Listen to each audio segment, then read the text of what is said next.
Hello guys, welcome back to Viral News Malaysia hari Isnin 19 bulan 1 2026. Maksudnya dah 19 hari kita di tahun baru ini guys ya. Jom kita mulakan Viral News Malaysia hari ini dengan berita harian online okay, media rujukan masa portal berita nombor 1 Malaysia. Mulakan dengan berita ni. Saya berita ni pun dah lama dah diwawarkan, disiarkan. Hari ini saya cuba nak cover lah ya. Okey, mulakan ini jenazah Nadia Kasuma akan dikebumikan selepas subuh di Jeddah. Okey, Kuala Lumpur. Jenazah pelakon Allahyarham Nadia Kasuma 50 akan dikebumikan selepas subuh waktu Jeddah ya. Kali ini dimaklumkan suami Allahyarham Profesor Dr. Muhammad Kamarul Kabilan Abdullah 97 menerusi hantaran terkini di akaun Facebook. Okay. Menurut hantaran itu, anak perempuan mereka Sarah bersama teman Allahyarham membantu proses memandikan jenazah ya. Jadi jenazah sudah dimandikan oleh anak Sarah dan rakan arwah serta telah disemayamkan. Saya sendiri menunaikan solat jenazah dan menjadi imam. Alhamdulillah, jenazah akan dikebumikan selepas subuh waktu Jeddah jam 5.44 pagi bersamaan dengan 10.44 pagi waktu tempatan.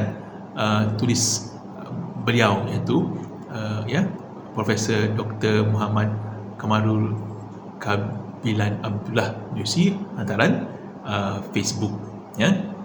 Baik ya, media sebelum ini melaporkan Nadia Kasuma atau nama sebenarnya Nadia Kasumawati Abdul Karim yang juga membintangi filem seperti Syaitan Munafik meninggal dunia pada Khamis lalu, iaitu hari sama beliau dilaporkan hilang di Jeddah. Okey. Right, jadi Allahyarham meninggalkan 3 anak berusia 11 hingga 19 tahun. Okey. Baik, itulah dia berita kita lah. Jadi semoga segala urusan dipermudahkanlah ya.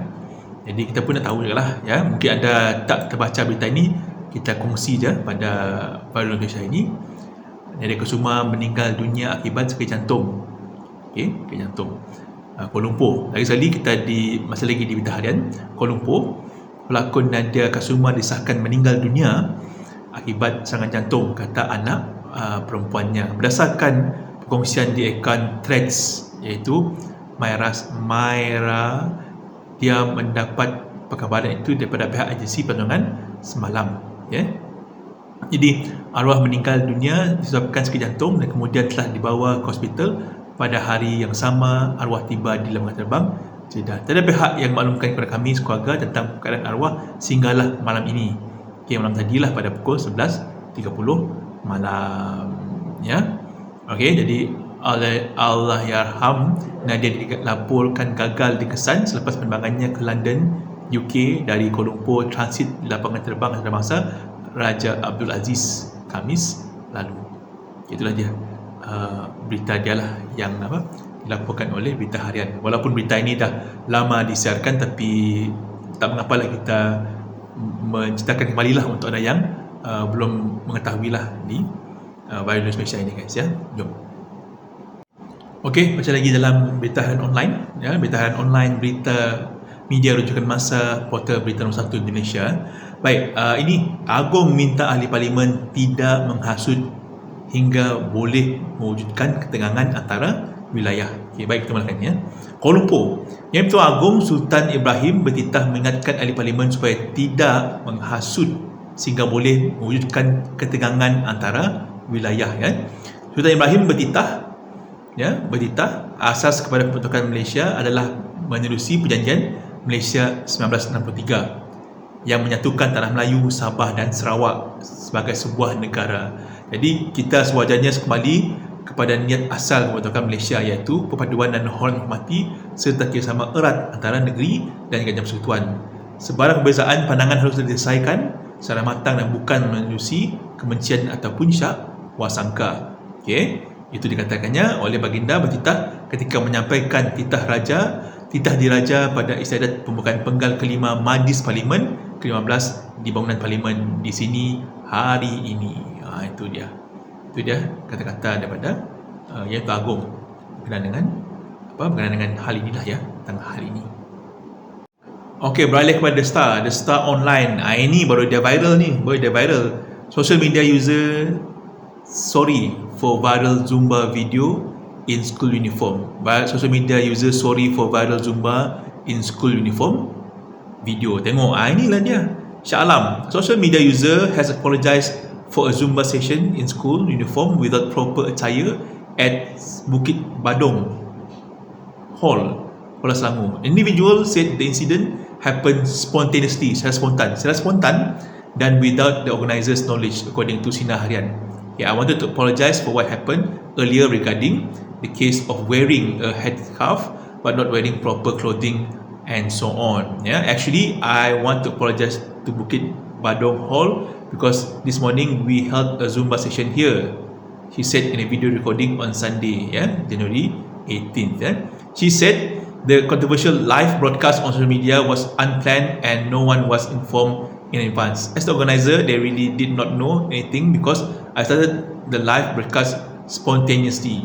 Everything happened spontaneously and was probably due to my own mistake, but whatever it is, I apologize.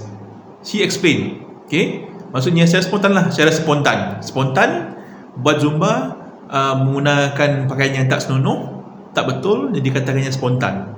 Itulah masalahnya. Saya rasa budak-budak sekarang ini selalunya buat benda-benda yang spontan maksudnya in the moment. I nak buat in the moment, I nak rakam. Itu yang tak bagus sebenarnya. Jadi kita ni kena mantau lah, kita kena memantau. Mak-mak sebagainya kena memantau tentang perkembangan anak. Kadang anak-anak ni tiba-tiba aja boleh menari, tiba-tiba tengok TikTok. Kita kalau tak menegur, dia akan menjadikan itu sebagai tabiat. Itu yang bagus. Ini berlaku. Okay, kata tak ada niat untuk membuat live, tapi takkan tak ada niat, mesti ada niat. Apa benda kita buat mesti ada niat. Jadi inilah yang berlaku. Jadi harap-haraplah isu ini janganlah jadi isu yang dibesarkan lagi lah ya. Okay, previously the media reported that Selangor Islamic Religious Department would take stern action in accordance with existing legal provision following the circulation of the video showing illegal indecent aerobic exercise in a hall. Ni bahaya ni guys ya. So itulah ya. Dan ini untuk fans Liverpool. Macam saya ni lah, fans Liverpool lah. Fans Liverpool ni Liverpool Slot shares Liverpool fans frustration ya. Alah. Liverpool manager Arne Slot said he and his players shared the fans frustration after they responded with resounding boos as their team played out a fourth straight Premier League draw. 4 kali seri ni. Alamak. Dah lah seri dengan relegation threatened Burnley. Seri dengan Burnley, champions Liverpool are now 7 points below the top 3 as victory elude them yet again, even though they had 11 shots on target while Burnley only had 1. Kata si Slot, in my head it wasn't a boo, but in my head it was frustration as well. So tak tahu apa ke masalah Liverpool ni, tak tahulah. Liverpool ni nampaknya memang nak maintain championship tak dapat lah, memang dia lepaskan lah championship. Tapi inilah yang masalah dengan Liverpool ni. Apa yang berlaku di Liverpool ni Okay. Headline juga, Slot Liverpool must focus on result not title race following losses to Man City. Okay, so focus on winning lah, focus on winning. Okay, Liverpool say leaky Liverpool concede late goal no longer a surprise. Slot frustrated by blunt Liverpool in Leeds statement. We feel the same frustration, kata Slot selepas Anfield boost draw to the boss lah, Arne Slot. Okay, itu dia cerita kita hari ini, Viral News Malaysia. So semoga kita jumpa lagi pada esok hari. Okay, kalau kita sempat lah, kadang-kadang ni sempat nak tak rekod lah. Tapi kita cuba untuk buat dah terbaik lah untuk Viral News Malaysia di KKJ Sembang guys. Take care, bye.